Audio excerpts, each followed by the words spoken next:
എല്ലാവർക്കും നമസ്കാരം.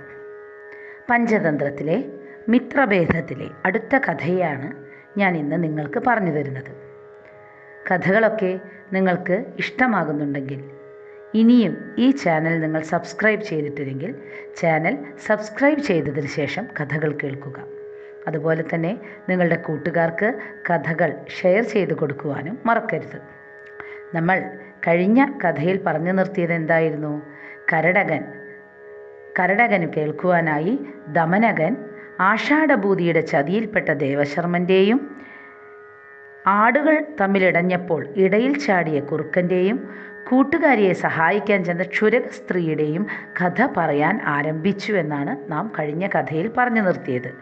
3 കഥകളും കൂടെ വരുമ്പോൾ ഇതൊരു വലിയ കഥയാണ് എന്നതുകൊണ്ട് തന്നെ വളരെ ചുരുക്കത്തിൽ ഈ കഥ ഞാൻ നിങ്ങൾക്ക് പറഞ്ഞു തരാം.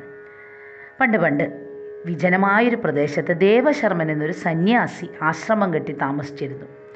തൻ്റെ അടുക്കൽ വന്നിരുന്ന ഭക്തന്മാർക്ക് വേണ്ടി പൂജയൊക്കെ ചെയ്തു കൊടുത്ത് ധാരാളം ധനം സമ്പാദിച്ചിരുന്നു ആ സന്യാസി.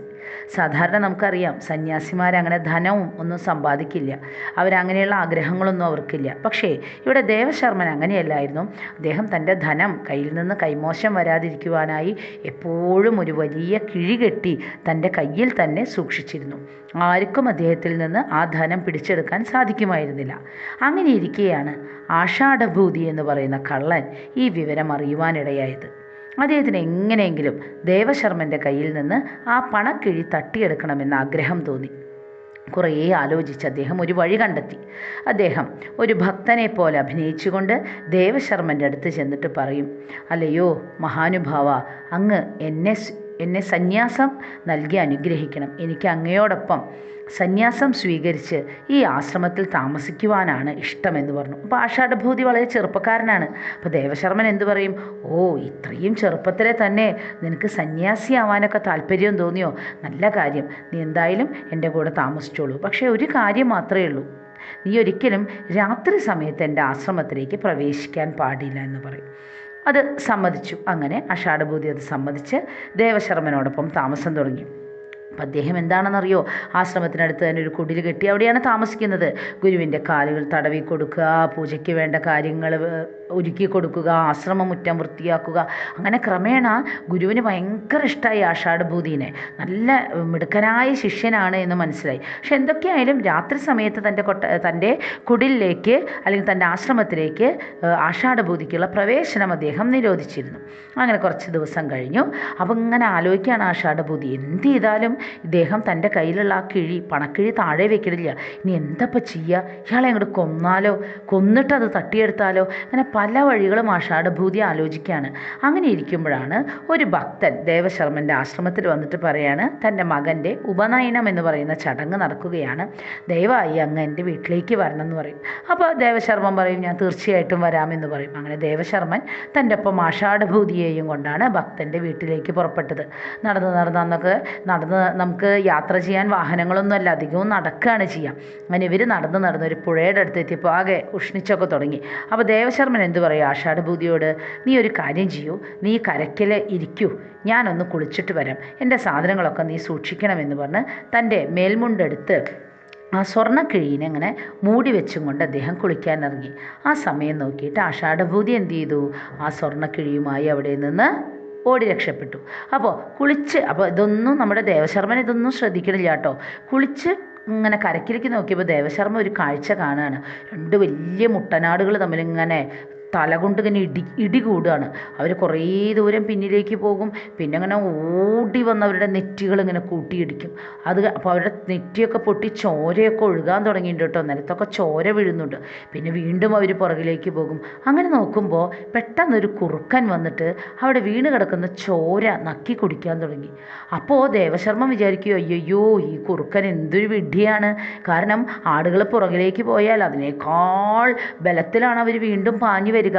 അങ്ങനെ അവർ വീണ്ടും തല കൂട്ടിയിടിക്കുമ്പോൾ ഈ കുറുക്കൻ അതിൻ്റെ ഇടയിൽ പെട്ട് ചാവില്ലേ എന്ന് അദ്ദേഹം ആലോചിച്ചു.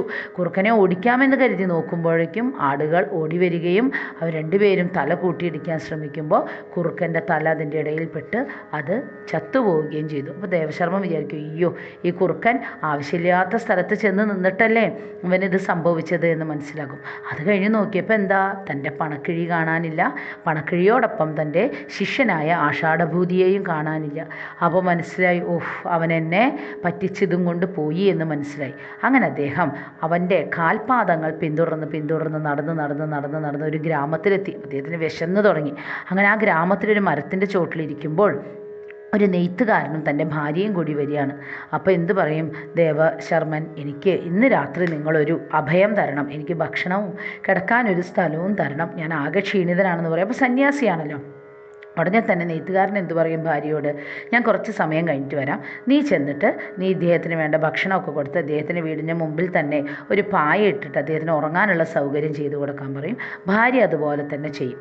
അങ്ങനെ ഭാര്യയ്ക്ക്, അപ്പോൾ നെയ്ത്തുകാരൻ്റെ ഭാര്യയ്ക്ക് നെയ്ത്തുകാരൻ അറിയാതെ മറ്റൊരു ഭർത്താവും കൂടെ ഉണ്ടായിരുന്നു. അപ്പോൾ അത് നെയ്ത്തുകാരൻ അങ്ങനെ അറിയില്ല. നെയ്ത്തുകാരനാണെങ്കിൽ ഭയങ്കര കുടിയനാണ്. അപ്പോൾ അദ്ദേഹം ഭാര്യയെ വീട്ടിലേക്ക് വിട്ട് അദ്ദേഹം കുടിക്കാൻ പോയിക്കാണ്. അപ്പോൾ നെയ്ത്തുകാരൻ്റെ ഭാര്യയ്ക്കാണെങ്കിലോ അദ്ദേഹം വരുന്നതിന് മുമ്പ് തൻ്റെ രണ്ടാം ഭർത്താവിനെ ഒന്ന് ചെന്ന് കാണണം. അപ്പം അതിനു വേണ്ടി അവൾ വേഗം കുളിച്ചൊരുങ്ങി പോവാൻ പുറപ്പെടുകയാണ്. പക്ഷേ സന്യാസി വന്ന കാരണം കുറച്ച് കാര്യങ്ങളൊക്കെ സന്യാസിക്ക് വേണ്ടി ചെയ്തത് കാരണം കുറച്ച് സമയം വൈകി.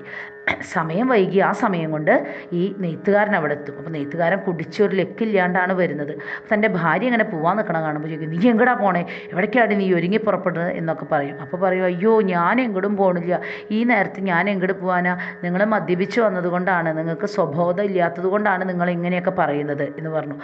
അല്ല, നീ എങ്ങോട്ടോ പോവാൻ വേണ്ടിയിട്ടാണ് എന്ന് അദ്ദേഹത്തിന് തോന്നി. അദ്ദേഹം നെയ്ത്തുകാരൻ തൻ്റെ ഭാര്യയെ ഒരുപാട് തല്ലി അവിടെയുള്ളൊരു തൂണിൽ പിടിച്ച് കെട്ടിയിട്ടിട്ട് അദ്ദേഹം അവിടെ കിടന്ന് ഉറങ്ങാൻ തുടങ്ങി. മദ്യപിച്ച് വന്നൊക്കെയാണ്, ശരിക്കും ബോധമൊന്നുമില്ല.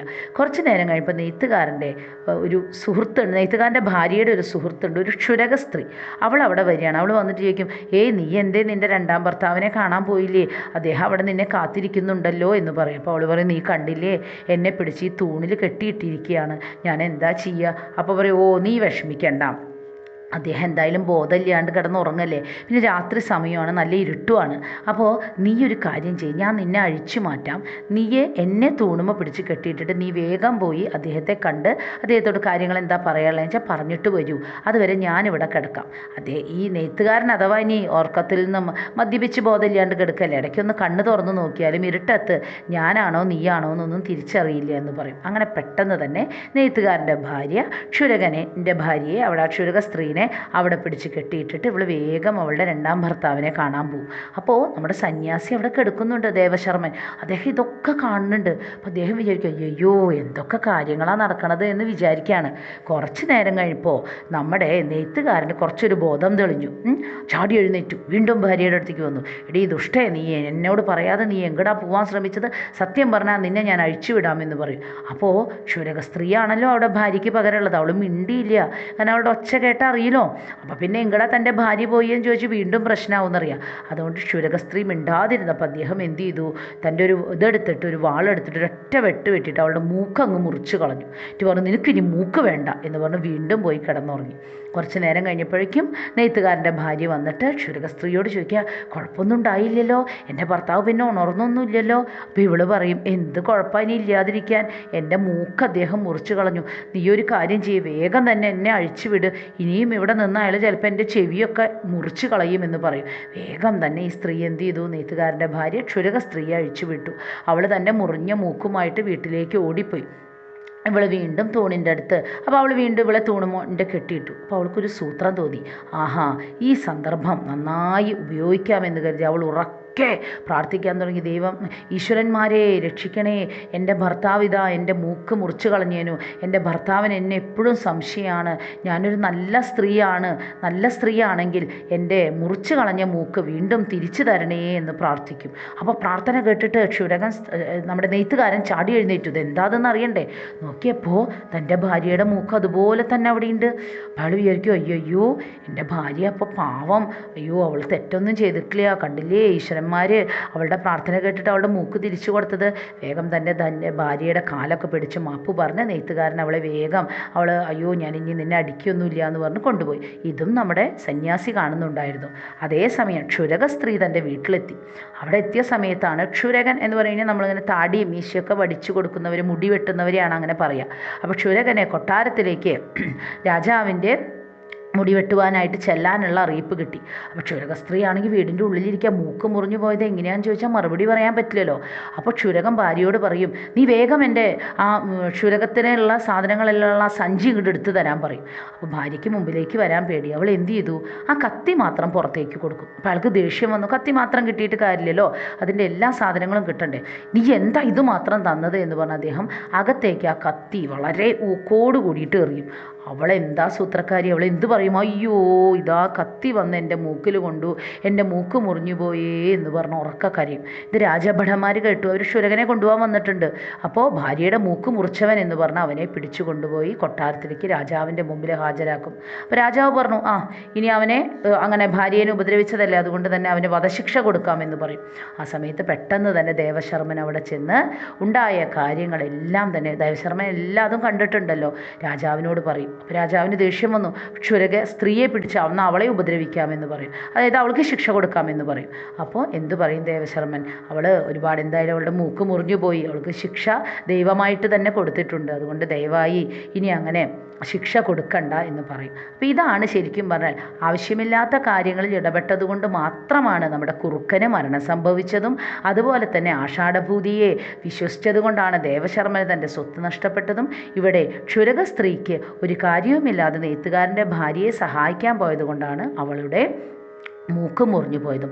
അപ്പോൾ ദമനകം പറയാണ്, ഇങ്ങനെയുള്ള പലതരത്തിലുള്ള മഹാദൂഷ്യങ്ങളിൽ നമ്മൾ പെട്ടുപോയി കഴിഞ്ഞാൽ പലതരത്തിലുള്ള ദോഷങ്ങളുണ്ടാവും. എന്നിട്ട് ഇവിടെ പറയാണ്, നമ്മുടെ രാജാവ് ഇവിടെ അഭാവം എന്ന് പറയുന്ന മഹാദൂഷ്യത്തിനടിമയാണ്. അതായത് നമ്മുടെ കാളയുമായി കൂട്ടുപിടിച്ചതോടുകൂടി അദ്ദേഹത്തിന് ഭരിക്കാനുള്ള കഴിവും സമയവും ഒന്നുമില്ലാതെയായിരിക്കുന്നു. അപ്പോൾ അതൊക്കെ അങ്ങോട്ട് നഷ്ടപ്പെട്ടു, അദ്ദേഹത്തിൽ നിന്ന് താല്പര്യം നഷ്ടപ്പെട്ടു. അപ്പോൾ എങ്ങനെയെങ്കിലും അതിൽ നിന്ന് അദ്ദേഹത്തെ മോചിപ്പിച്ച് വീണ്ടും നമ്മുടെ പഴയ രാജാവാക്കി മാറ്റണം. അതിന് നമ്മൾ എന്താ ചെയ്യുക എന്ന് ചോദിക്കും. അപ്പോൾ ദമനകം പറയാണ്, ശക്തി തോൽക്കുന്നിടത്ത് ചിലപ്പോൾ ബുദ്ധി ജയിക്കും. സ്വർണ്ണമാല ഉപയോഗിച്ചിട്ട് കാക്കപ്പെണ്ണ് കൃഷ്ണസർപ്പത്തിനെ വകവരുത്തിയത് അങ്ങനെയല്ലേ എന്ന് പറയും. എന്നിട്ട് ദമനകൻ ആ കഥ പറയാൻ തുടങ്ങും. ആ കഥ അടുത്ത ദിവസം ഞാൻ നിങ്ങൾക്ക് പറഞ്ഞു തരാം. ഈ കഥ കുറച്ച് വലിയ കഥയാണ്. ശ്രദ്ധിച്ച് കേട്ട് എല്ലാവരും മനസ്സിലാക്കുമല്ലോ. എല്ലാവർക്കും നന്ദി.